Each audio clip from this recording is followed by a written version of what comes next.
যথাযোগ্য মর্যাদায় পথ নিরাপত্তা সপ্তাহ 2025 উদযাপন করল বাঁকুড়ার বেলিয়াতোড় থানা। এদিন তারা কচিকাঁচাদের নিয়ে বেলিয়াতোড় ডাকবাংলা মোড়ে সমাজ সচেতনতামূলক পথনাটিকার মাধ্যমে সাধারণ মানুষকে সচেতন করলেন। এই উদ্যোগকে সাধুবাদ জানিয়েছে সাধারণ পথ চলতি মানুষ থেকে বড়জোড়া ব্লক অধিবাসী বৃন্দ।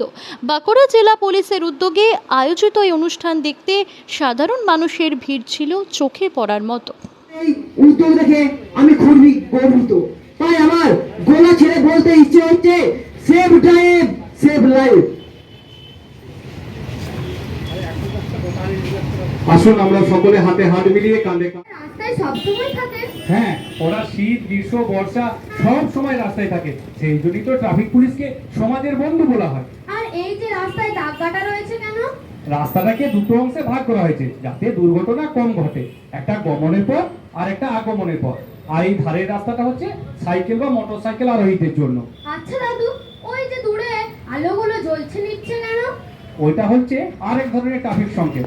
আমাদের লাল আলো জ্বললে দাঁড়িয়ে যেতে হবে, হলুদ আলো জ্বললে রেডি হতে হবে, আর সবুজ আলো জ্বললে আমাদেরকে আস্তে আস্তে গাড়ি চালাতে হবে। দাদু, ওই যে দূরে বোর্ডের মধ্যে কত রকম চিহ্ন রয়েছে।